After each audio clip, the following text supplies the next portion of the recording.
everybody, welcome back. It's Doug here. Appreciate you coming back to the channel. We're about to get on with our next episode of Professor Evil and the Citadel of Time, where we are trying to rescue some treasures. We're running neck and neck with the evil professor and trying to rescue treasures out of the history. We have rescued so far the let's see, the Rosetta Stone and the Maya Ruby, but we have lost the bust of Nefertiti and the Archeon Blaster. So that is not good for us. We have had some downs. Well, like I said, we're going neck and neck. That's the sign of a nice, fun, tight game. But we're about to get ready and take the turn of Irene Elder. So let's go do that. I don't have any particular corrections or anything we have to do. We just got to try and rescue these treasures.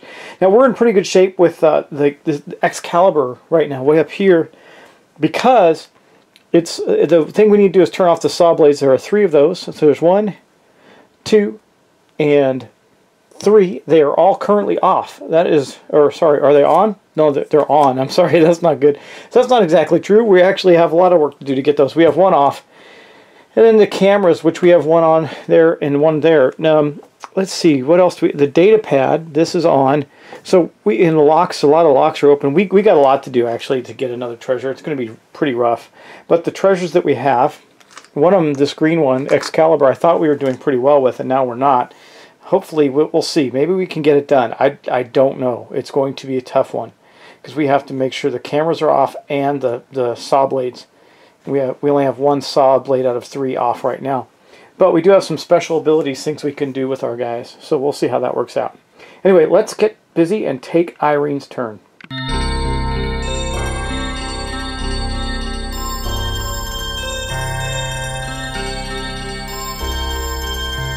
Now on the last turn we'd used all their cards, so I'll just do a quick cut. Draw 2, see what we get. Move to treasure marker clockwise 5 minutes. That's pretty good. We'll probably have to do that to try and save Excalibur. Move 1 treasure marker counterclockwise 5 minutes to take 1 extra action. We'll probably end up doing that. We'll see. Plus, we also have her special ability. Before you take actions, you may always unlock 1 door anywhere in the castle, which we're definitely going to do. And I believe that that door is going to be this one here this turn. So she unlocked that, and then she's going to take her 3 moves. Plus, we also have her 2 cards we can play 1 of. Probably going to move those treasures on the track, because we're going to have to do some things to try and make this work for us. We need the camera and the saw blade. So what will she do? I think first she will move to here, turn that off, move back to here. That's it. Now I could move one treasure marker counterclockwise 5 minutes to take 1 extra action. I mean, these 2 here are pretty good. They're not in the worst shape. We might be able to pull that off. Move 1 of them back 5 minutes. I mean, I hate doing that, but I think we're going to do it so we can get closer. We're going to move the... Which one are we farthest away from succeeding at? Probably... Well, no, the Eiffel bracelet, so probably the Mona Lisa right now. So we'll move that back 5. And then... well, no, other way around. We're more likely to get this one, so we'll move that back. And then for her extra action, she'll move there. Now, next turn, she'll be able to flip that camera off, and then all we need is this 1 saw blade and get into Excalibur and get it taken care of. However, we're pretty far away from doing that. All right, and so we used her card ability to move 1 treasure counterclockwise to 5 minutes to take an extra action. That is going to be her turn. Now we're going to roll the dice for Professor Evil, and we'll keep on calling him Doctor, and see what he does. Let's see where he's heading. So he's not moving. Oh my gosh, really? So the blue treasure, the one we just moved back, is going to move back another 10 minutes. This is going to advance 1, and that's it. That's all that happens. He did not move. He sat there in the room with the lock. So good thing we're not trying to go for locks right now. It looks like Excalibur is probably our best bet at this point. So now we're going to go to our guy, Nathan Godspeed, right? Is that his name? Nathan, sorry, Goodspeed. Yes, Nathan Goodspeed. Let's go take his turn.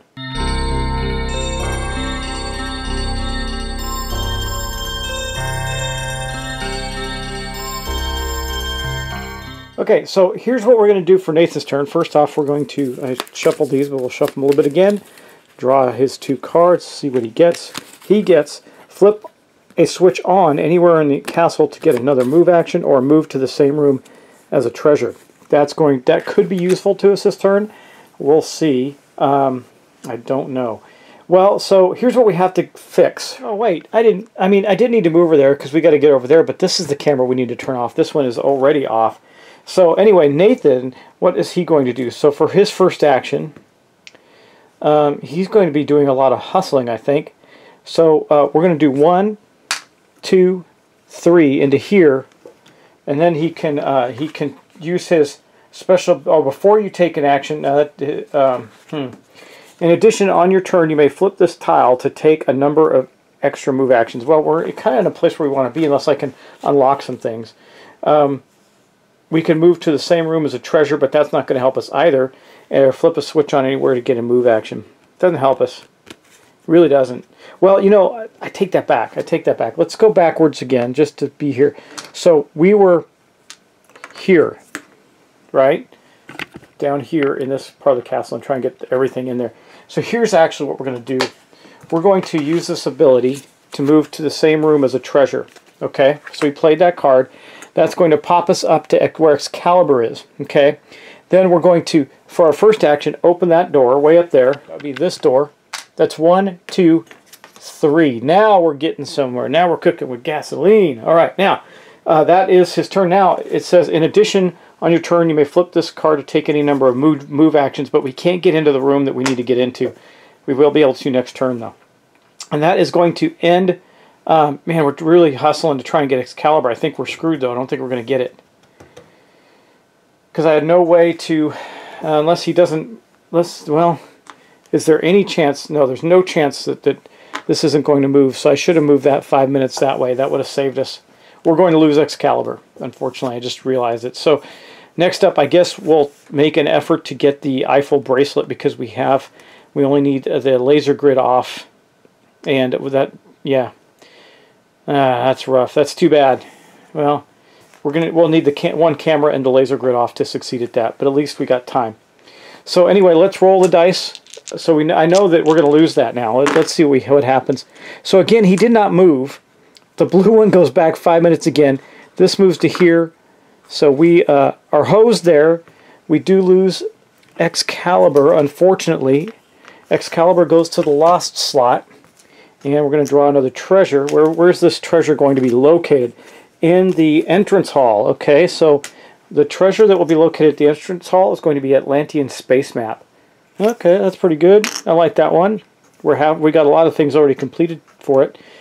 Well, not really. Anyway, that's going to put the green one there, and it's going to be 55 minutes, so it's going to be right behind the time counter for Dr. Evil. And this is where the Atlantean space map is. Okay, that was his turn. Now we're going to move on to Irene again, see if we lost the one treasure we were really after, but that gives us some hope for getting the Eiffel bracelet if he moves out of the room with it, because Dr. Evil, Professor Evil rather, is in the room with that item. So, let's continue.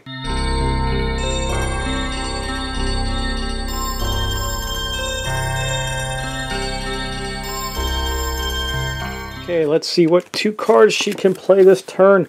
Unlock all doors in one room anywhere in the castle. Oh, I see where that would be helpful to us. Choose 2 players. You may choose yourself. Each chosen player may unlock all doors in their location. Well, we're kind of in similar locations, so that's not going to be as helpful, but I think we're going to do this one. However, first thing we do is get to unlock a door anywhere as part of our ability. Before you take this action, you may unlock one door in the castle anywhere. So let's do that. And that is going to be right there, so we don't have to then unlock that.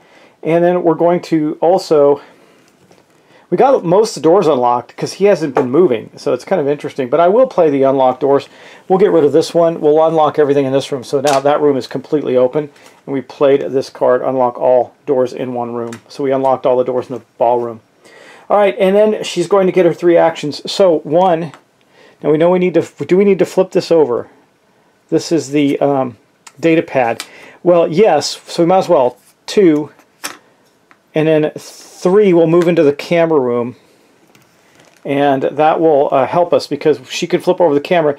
Now, if Professor Evil moves anywhere other than the laser grid, we're in good shape because we can get that, and then Nathan can pop over depending on how many rooms he moves. He can use his special ability to get adjacent to Professor Evil and see if he can get it. That was her turn, so that's all 3 of her actions.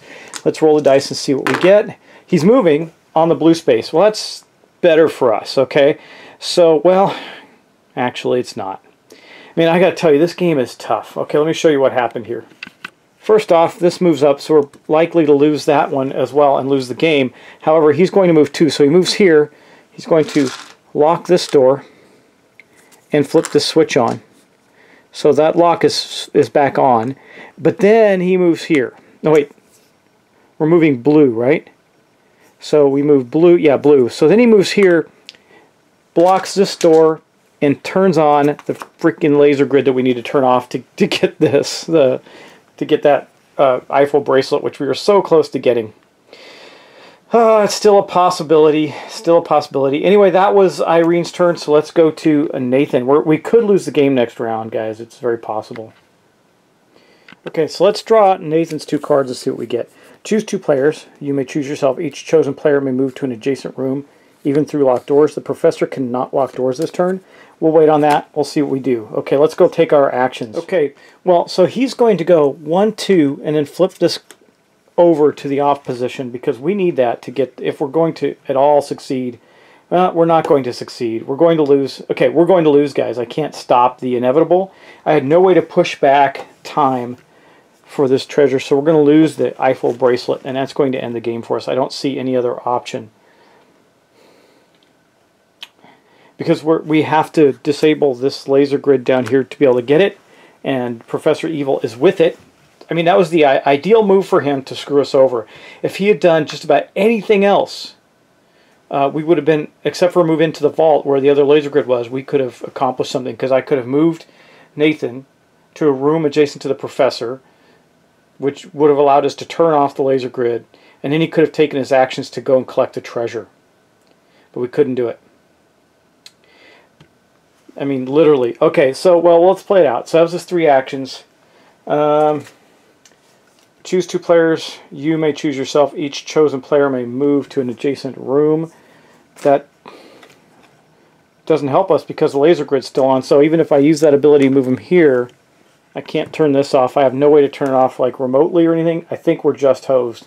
So let's roll the dice. We know we're going to lose the... Yeah, so see, there we lost it. He moved 2 on the green space.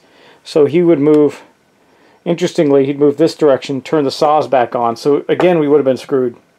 So either way, but this bumps to here. We lose the Eiffel bracelet, which means he got 2 treasures. This happened. See, this is the thing. I'm still debating on this game because we were doing okay. Then all of a sudden we weren't. I mean, all of a sudden we were doing very badly, and I don't think I could have made any. Maybe I had some optimal moves I could have made. You might spot them. I don't know. But we were doing fine, and then suddenly we lose the game badly. We lose 2 treasures almost back-to-back, like turn after turn, because of bad luck. And I don't know how I feel about that. I don't mind luck in a game, and there are ways to mitigate it. Maybe it's better with 4 players, but I was playing 4 players when we lost it before the same exact way. We were doing fine, and suddenly, boom, we lost. So I hope that's not a thing in this game. We'll see. But anyway, we did just lose. We lost the game. We lost all 4 treasures. We have no way to recover 2 additional treasures, and so Professor Evil has gotten away with stealing what he needs, and we lose the game. Bummer for us. Good for him. All right, well, guys, hey, that's going to be the end of Professor Evil and the Citadel of Time. I hope you enjoy it. Let me know your thoughts on this. Is it just me? Have you played this game? Am I just not playing it well, or does it really do that? Does it really have this way of just kind of hosing you very rapidly to do you in? I don't know. It's interesting. Anyway, we'll see. I'm going to play again. I gotta play this with the family, see how this rolls out too. But we'll see how it plays out with a few more sessions before I actually pass verdict on this game. But guys, thanks so much for watching. Thanks for subscribing. I really appreciate it. Lots to come. I hope you enjoyed. I know that the folks that joined me watching the live stream for the giveaway, we had a good time. We talked about a lot of things. It was fun. So hopefully, if you didn't join us this time, you'll join us next time. The next giveaway for my patrons will be at the end of the month. I'm going to announce that game very soon. It's going to be pretty nice, I think. The first one was Maharani from Queen Games with the Kickstarter stuff. You can go check out the winners there as well. And I gave away some extras too. I gave away stuff during this show. So please, by all means, you know, if you can support me as a patron, I get about 10 more patrons and it makes that giveaway almost painless, and I can give away a game every month to my patrons. You know, well, at least one of them will get a game, and that'll be a lot of fun. Plus, that will give me the ability, because that will also then afford me the ability to do some extra things with the channel and get the equipment and things that I need to make it bigger and better and more awesome. And also I'm trying to involve some more people in it, but frankly I don't want them to have to do everything for free indefinitely, so I'm trying to sort that out too. But guys, thanks, and I will talk to you next time. I hope you enjoyed Professor Evil in the Citadel of Time. We'll see what comes next on the table.